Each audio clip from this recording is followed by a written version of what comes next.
There's a 66 Plymouth Fury that our body shop is working on. Just got out of the paint booth.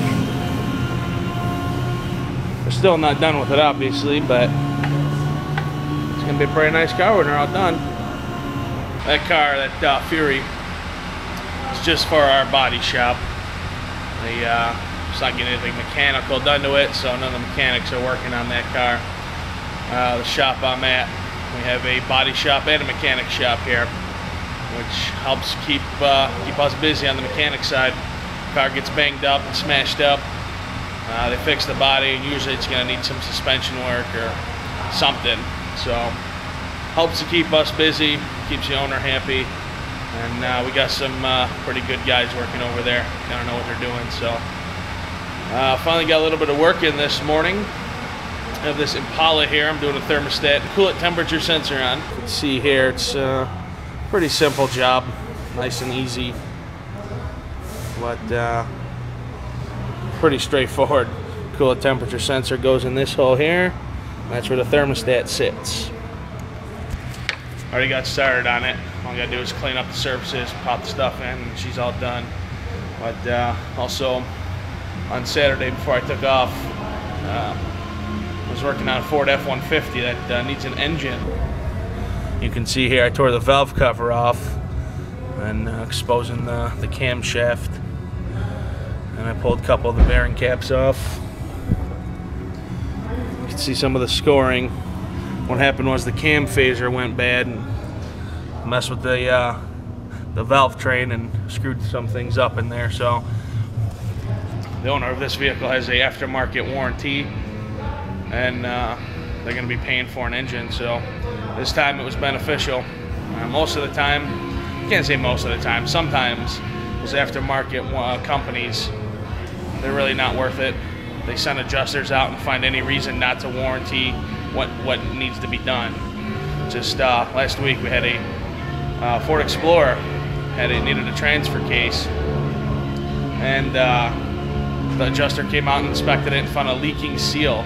So they denied it. They said the leaking seal should have been fixed prior to the transfer case going out, and they denied her. So she ended up coming out, I don't know, like $900 out of her own pocket for a new transfer case, which is pretty shitty, but that's the way some of these insurance companies work. But this vehicle, this owner has got pretty lucky, because the warranty company, we're about 95% sure so far that they're going to warranty the engine. They're not even sending an adjuster out.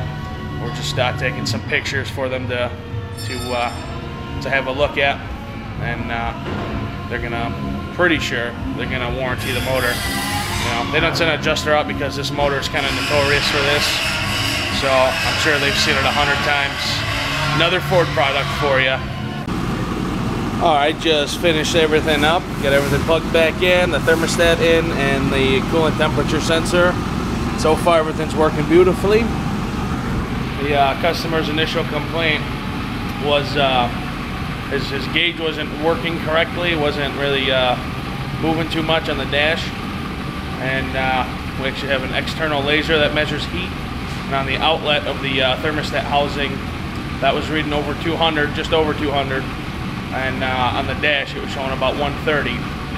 Also, we replaced the thermostat because it was opening way too soon, which was keeping the motor cooler than it should be under normal operating conditions, which in turn was causing some drivability issues, rough stumble, lack of power, stuff like that. So that's why we replaced it. Everything's working well. This looks pretty wet under here because I sprayed it down with our hose, because when I was bleeding the system, these motors are very easy to bleed. This here is a bleeder screw, and here's a bleeder screw. You're filling up the coolant, you just crack those open, continue to put coolant into the radiator until it starts coming out of there. That's how you know, for the most part, most of the air is out of the system. Alright, just got finished replacing this tumbler.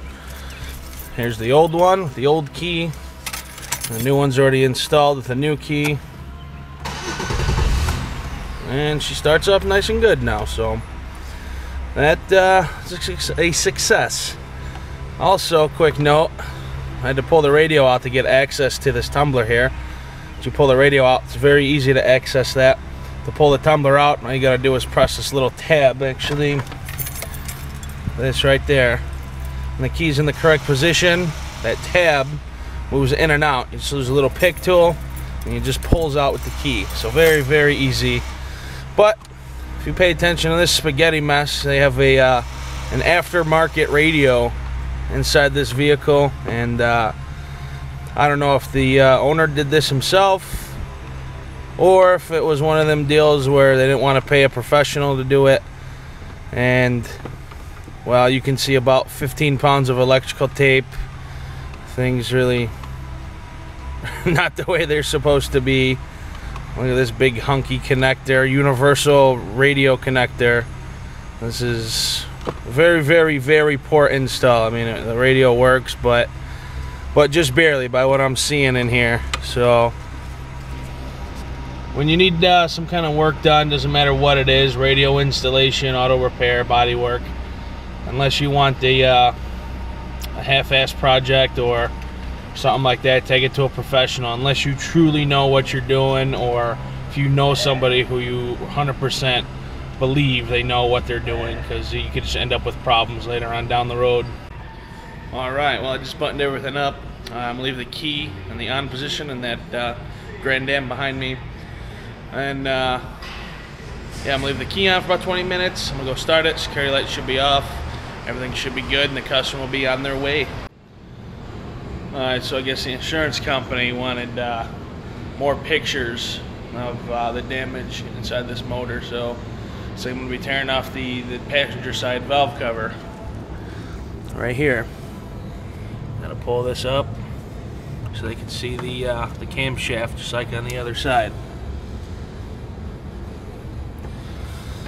So that's what I'm going to be doing. It's a little bit tighter than the driver's side, but ultimately not a big deal. It's gonna move some stuff out of my way. So I ran into a bit of a problem pulling this passenger side valve cover off. Ow. Ha. Forgot, because we deflated the tires on this so I could reach those back bolts a little bit easier. You can see the valve cover almost out. It's all loose, but you can see right here that it's hitting the AC line. I'm not able to remove the valve cover with that AC line there. So this machine's doing, it's recovering all the refrigerant out of the system, and then once that's done recovering, I'm going to remove that line, pull the valve cover out the way, and it should be there. I finally figured out why they want to pull the other valve cover off, and this insurance company kind of screwed this guy. They want to replace the cam phasor actuator on both sides instead of replacing the motor like it needs. I might buy the engine sometime. It's not going to run right, but that's what the insurance is willing to do. These dang insurance companies, they just do anything to save $1. You know, really needs a motor. It'd be more cost effective to replace the motor instead of like rebuilding it and tearing into it. But we do what the insurance pays for. Alright, so after we got that AC line removed, taken off, I had enough room to just pull up this valve cover. And right here, wait a minute, right there, where this hole is where the camshaft actuator was sitting. Same thing on the other side here. Right here, right there in this hole. And these, what they look like. These are originally what went bad, which caused the camshaft phasors to act inappropriately, which damaged the engine. The insurance company wants us to replace. So that's what we're gonna do. Now I just gotta wait for these parts to come in and install everything back the way it was and see how it fires up. Alright guys, that's enough for today. It's getting to be about that time to start pulling cars in and cleaning up to go home. So I appreciate you guys watching. It was another day in the life of Abe, of my new life, my first shop vlog. So I really appreciate you guys watching. Tomorrow I'll be doing spark plugs and putting this thing back together. So these things are fun to do spark plugs on. They usually break off right inside the head, so hopefully I have some luck with that.